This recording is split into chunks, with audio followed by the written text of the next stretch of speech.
Hello दोस्तों, इस video में हम एक्सिस बैंक के डिलाइट करंट अकाउंट को डिस्कस करेंगे कि इसके कौन कौन से बेनिफिट्स होते हैं और कौन कौन से आप लोग को हिडन चार्जेस देने होते हैं। इसके अलावा दोस्तों हम इस वीडियो में ये भी देखेंगे कि क्या आप लोगों को एक्सिस बैंक में अपना एक करंट अकाउंट ओपन करवाना चाहिए या फिर नहीं ओपन करवाना चाहिए। तो दोस्तों वीडियो को बिल्कुल भी स्किप मत करिएगा। दोस्तों जानकारी के लिए हम आप लोगों को बता दें कि एक्सिस बैंक प्राइवेट सेक्टर का बैंक है। इसके अलावा दोस्तों एक्सिस बैंक में आप लोगों को मोबाइल बैंकिंग और इंटरनेट बैंकिंग का फैसिलिटीज देखने को मिल जाता है। दोस्तों अगर हम बात करें इनके मोबाइल बैंकिंग फैसिलिटीज की, तो मोबाइल बैंकिंग एक्सिस बैंक का काफी ज्यादा शानदार होता है। दोस्तों अगर आप प्राइवेट बैंकों के मोबाइल बैंकिंग एप्लीकेशंस के बारे में जानना चाहते हैं तो इस पर मैंने एक डिटेल्स में वीडियो बनाई हुई है, जिसका लिंक आपको डिस्क्रिप्शन बॉक्स में मिल जाएगा। उस लिंक पर आप क्लिक करके वीडियो को देख सकते हैं। दोस्तों अब हम आते हैं पॉइंट्स के ऊपर।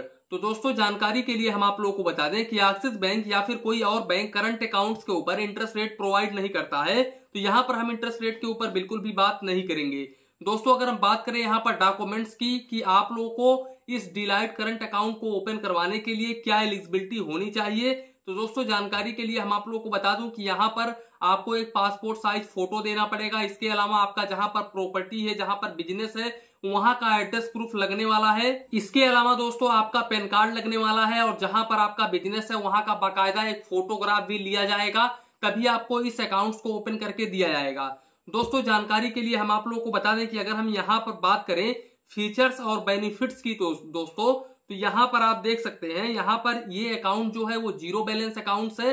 यहाँ पर आप लोगों को कोई भी रुपीज मिनिमम बैलेंस मेंटेन करके नहीं चलना पड़ेगा। इसके अलावा ना ही तो आप लोगों को कोई भी मिनिमम बैलेंस चार्जेस देना पड़ेगा। इसके अलावा इस अकाउंट्स के ऊपर cash deposit, withdrawal, chequebook, NEFT and RTGS का फैसिलिटीज देखने को मिल जाता है। इसके अलावा दोस्तों अगर हम मंथली सर्विस चार्जेस की बात करें तो यहाँ पर बिल्कुल फ्री ऑफ कॉस्ट है। मंथली सर्विस चार्जेस आप लोगों को एक भी रुपीज नहीं देना पड़ेगा। दोस्तों अगर हम बात करें डेबिट कार्ड की, तो यहाँ पर एक्सिस बैंक 3 वेरिएंट का debit card current account holder को प्रोवाइड करता है, जो कि क्लासिक और सुप्रीम और प्लेटिनम के कैटेगरी में आता है। दोस्तों अब वो आप पर डिपेंड करता है कि आप कौन सा डेबिट कार्ड अपने करंट के अकाउंट के ऊपर लेते हो।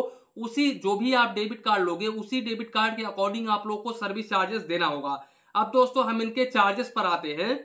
तो दोस्तों यहाँ पर सबसे पहले आता है एमएबी यानी कि मंथली एवरेज बैलेंस चार्जेस। तो मंथली एवरेज बैलेंस चार्जेस बिल्कुल नील है, चाहे तो आपका करंट अकाउंट रूरल में हो, चाहे तो सेमी अर्बन में हो, चाहे तो मेट्रो सिटी में हो, आप लोगों को कोई भी मिनिमम बैलेंस के ऊपर चार्जेस नहीं देना होगा। अब हम आते हैं दोस्तों कैश डिपॉजिट, होम और नॉन होम ब्रांच के बारे में। तो दोस्तों अगर हम बात करें नंबर ऑफ फ्री लिमिट की, तो यहाँ पर दोस्तों इन्होंने साफ साफ लिखा है 8 टाइम्स यानी कि 8 times MAB with minimum cash deposit limit of 1 lakh and maximum cash deposit limit would be 2 crore.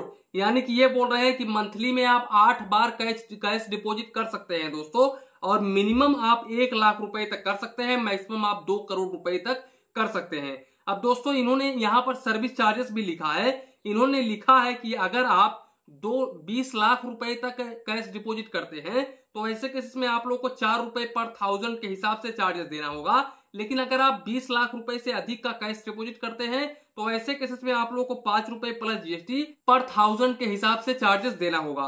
दोस्तों अगर हम बात करें नंबर ऑफ फ्री ट्रांजैक्शन की, तो यहाँ पर अनलिमिटेड है, आप जितना चाहें उतना ट्रांजैक्शन कर सकते हैं। यहाँ पर एक्सिस बैंक आप लोगों से कोई भी चार्जेस नहीं करता है। इसके अलावा दोस्तों अगर हम अकाउंट्स एनुअल मेंटेनेंस फीस की बात करें तो यहाँ पर इन्होंने ऊपर लिखा हुआ है कि 2500 रुपए आप लोग को चार्जेस देना होगा। हालांकि अगर आप डिलाइट करंट अकाउंट होल्डर हैं तो आप लोग मुझे कमेंट करके जरूर बताएं कि क्या आप लोग का भी 2500 रुपए एनुअल का चार्जेस कटता है। मुझे तो नहीं लगता है दोस्तों, ये ऊपर ऑप्शनली के लिए इन्होंने बताया है। यहाँ पर अगर हम बात करें आरटीजीएस, एनईएफटी, आईएमपीएस की, तो यहाँ पर एनईएफटी और आरटीजीएस ऑल चैनल पर ऑल कैटेगरीज में बिल्कुल फ्री होता है। आप एनईएफटी और आरटीजीएस बिल्कुल फ्री ऑफ कॉस्ट कर सकते हैं। लेकिन दोस्तों अगर आप आईएमपीएस फंड ट्रांसफर करते हैं तो ऐसे केसेस में अप टू 1000 रुपीज पर 2 रुपए 50 पैसे पर ट्रांजेक्शन आप लोग को चार्जेस देना होता है। और 1000 रुपए से 1 लाख रुपए तक का अगर आप आईएमपीएस करते हैं तो ऐसे केसेस में 5 रुपए पर ट्रांजेक्शन आप लोगों को चार्जेस देना होता है। इसके अलावा दोस्तों आप 1 लाख रुपए से लेकर के 5 लाख रुपए तक का ट्रांजेक्शन करते हैं, आईएमपीएस करते हैं, तो यहाँ पर आप लोग को 10 रुपए प्लस जीएसटी पर ट्रांजैक्शन चार्जेस देना होता है, तो इस बात का ध्यान रखें। इसके अलावा दोस्तों अगर हम बात करें एटीएम कार्ड के काउंट ऑफ ट्रांजैक्शन की, तो यहाँ पर दोस्तों आप दूसरे बैंक के एटीएम से अगर आप पैसे निकालते हैं तो ऐसे केसेस में आप लोगों को 20 रुपए प्लस जीएसटी चार्जेस देना होता है। वो चाहे तो बिजनेस क्लासिक डेबिट कार्ड हो, चाहे तो वो बिजनेस प्लेटिनम डेबिट कार्ड हो, चाहे तो वो बिजनेस सुप्रीम डेबिट कार्ड हो दोस्तों। और अगर आप बैलेंस इंक्वायरी करते हैं तो भी आप लोगों को यहाँ पर 8 रुपए 50 पैसे आप लोगों को चार्जेस देना होता है। हालांकि आप इस एटीएम कार्ड से, एक्सिस बैंक के एटीएम कार्ड से, एटीएम मशीन से अगर आप पैसे निकालते हैं तो ऐसे केस में फ्री ऑफ कॉस्ट होता है। आप जितना बार चाहे उतनी बार पैसे निकाल सकते हैं, आप लोगों को कोई भी एक्स्ट्रा चार्जेस देना नहीं है। इसके अलावा दोस्तों अगर हम डेबिट कार्ड इशुएंस और एनुअल फीस की बात करें तो यहाँ पर दोस्तों अगर आप बिजनेस क्लासिक डेबिट कार्ड लेते हो तो ऐसे केस में आप लोगों को 250 रुपए एनुअल और इशुएंस फीस देना होता है दोस्तों। और अगर आप बिजनेस प्लेटिनम डेबिट कार्ड लेते हो तो यहाँ पर आप लोग को 500 रुपए प्लस जीएसटी एनुअल और इशुएंस फीस देना होता है। और अगर आप बिजनेस सुप्रीम डेबिट कार्ड लेते हो तो ऐसे केस में आप लोग को 1000 रुपीज प्लस जीएसटी एनुअल और इशुएंस फीस देना होता है। और अगर आपका किसी भी कार्ड व चेक रिटर्न होता है तो ऐसे केसेस में आप लोगों को 500 रुपए प्लस जीएसटी चार्जेस देना होता है, तो इस बात का ध्यान रखें। इसके अलावा दोस्तों ईसीएस डेबिट रिटर्न चार्जेस की बात करें तो यहाँ पर आप लोगों को 500 रुपए प्लस जीएसटी सर्विस चार्जेस देना होता है, जो कि ऑटोमेटिकली आपके अकाउंट से काट लिया जाता है। इसके अलावा दोस्तों अगर हम बात करें एसएमएस अलर्ट चार्जेस की तो यहाँ पर इन्होंने एसएमएस अलर्ट चार्जेस कुछ भी नहीं लिखा है। ये भी इन्होंने नहीं लिखा है कि लगने वाला है और ये भी नहीं लिखा है कि नहीं लगेगा दोस्तों। तो यहाँ पर हम कुछ क्लियर करके नहीं कर सकते हैं कि यहाँ पर आप लोगों को एसएमएस अलर्ट चार्जेस कितना देना पड़ेगा। इसके अलावा दोस्तों इन्होंने अपने सर्विस चार्जेस में चेकबुक के बारे में भी नहीं बताया है कि कितना ये लोग फ्री चेकबुक ऑफर करेंगे दोस्तों। और ना ही तो इन्होंने ये भी लिखा है कि चेकबुक के ऊपर आप लोग को चार्जेस कितना देना पड़ेगा। तो यहाँ पर मैं चेकबुक के बारे में भी क्लियर करके नहीं बता सकता। तो दोस्तों कुल मिलाकर के एक्सिस बैंक का डिलाइट करंट अकाउंट्स यही था।